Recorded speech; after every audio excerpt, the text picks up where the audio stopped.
नमस्कार, मैं हूं आपके साथ आयुषी शर्मा और आप देख रहे हैं अग्नि इंदौर। आइए रुक करते हैं आज की ताज़ा तरीन खबरों की ओर।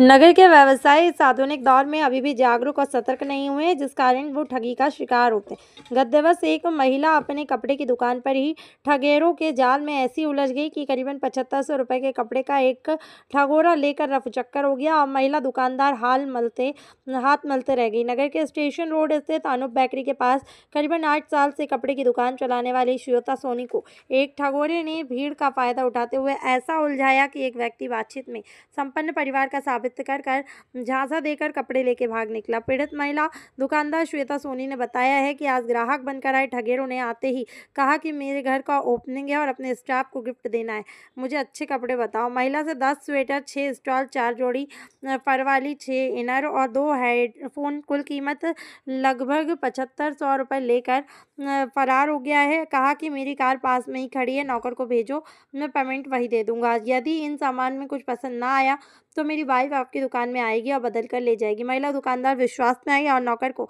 सामान के साथ वापस पास में भेज दिया। साथ ही कहा कि अच्छी मिठाई कहाँ मिलती है। सामने भी मिठाई की दुकान थी। महिला दुकानदार ने बाबा कुल्फी हाउस का नाम बताया। ठगोरा नौकर को दुकान से सड़क पर ले गया और यह कार के सामान पर बिना नंबर बाइक खड़ी हुई थी। नौकर से बोला कि पास में पूजा की दुकान है, वह पेमेंट दे दूंगा। फिर ठगोरा पूजा के सामान की दुकान पर पहुंचा, सामान निकलवा कर बोला कि ये कपड़े आप रखो, मैं मिठाई लेकर आता हूँ, फिर आपका भी पेमेंट सामान ले जाऊंगा। इसके बाद ठगोरा नौकर को बाबा कुल्फी हाउस ले गया, जहाँ 2 किलो मिठाई पैक करवाई और फोन पर पत्नी से बात का कहने लगा। फिर नौकर से बोला कि आप 2 मिनट दुकान में रुको, मैं बाहर आकर आपका पेमेंट कर दूंगा। ठाकुरा हड़बड़ी में निकला और उसे हेलमेट याद आया तो वो वापस आया, हेलमेट उठाकर निकल गया। नौकर समझ ही नहीं पाया कि दुकान से बाहर तक जाने के लिए हेलमेट की क्या ज़रूरत है।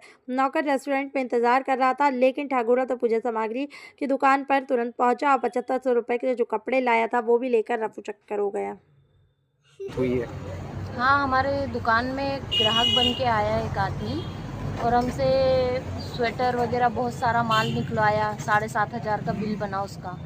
माल निकला लिया, पैक करा लिया, बोला कि मुझे मेरे घर मकान की ओपनिंग है, मुझे इसको यानी देने के लिए चाहिए, स्टाफ के लोग आएंगे तो उनको बांटने के लिए चाहिए। तो बोले अच्छी चीज़ें दिखाओ, बोले अच्छी चीज़ें दो, बोले हेवी चीज़ें, ऐसा कहकर लिया उसने। और बोले इसको अच्छे से पैक कर दो। हमने सामान पूरा पैक करके दिया और हमारा बालक था दुकान पे और उसको बोला कि ये सामान बोले गाड़ी में रखवा दो, बोले और मैं पेमेंट इसको दे देता हूँ, बोले ऐसा करके ले गया इसको। और फिर बोलता है कि आप मेरी कार उधर खड़ी है, आप ये बाइक से वहाँ तक कार तक चलो, फिर मैं आपको पेमेंट दे देता हूँ। और इसको बाइक पे बिठा के ले गया पूजा की दुकान पे। पूजा की दुकान पे सामान निकलाया, वहाँ पे भी सामान निकला लिया और सामान कुछ भी नहीं लिया वहाँ पे भी। और वहाँ से फिर वो हमारे यहाँ का जो सामान ले गया था वो पूजा की दुकान पे रख दिया और इसको बाबा कुल्फी हाउस पे ले गया। बोले मिठाई लेना है, बोले मिठाई लेते हैं, बोले फिर आपको मैं पेमेंट देता हूँ। फिर वहाँ पे इसको लेके गया और फिर बोलता है कि मेरे को किसी को लेके आना है, कोई आया है, मैं अभी 5 मिनट में आता हूँ, आप मिठाई पैक करवाइए। तो ये बालक वहीं पे रुक गया और वो वहाँ से आके पूजा की दुकान पे जो हमारा सामान रखा था, यहाँ से जो ले गया था 7500 का जो सामान ले गया था, वो पूजा की दुकान से सामान उठा के और रफू चक्कर हो गया। तो सभी व्यापारियों से मेरा निवेदन है कि कोई भी इंसान आए ग्राहक बन के तो उसको पैसे लिए बगैर सामान नहीं देना है। आपने कोई पुलिस में शिकायत की क्या? हाँ, हम पुलिस में गए थे वहाँ पे रिपोर्ट डालने के लिए, तो उन्होंने बोला कि आवेदन लगा दो आप, तो उसकी जांच होगी। और उसका हमने कैमरे में चेक किया तो उसके गाड़ी का प्लेट नंबर वगैरह कुछ भी नहीं है। आपका नाम? मेरा नाम श्वेता सोनी है जी, थैंक यू।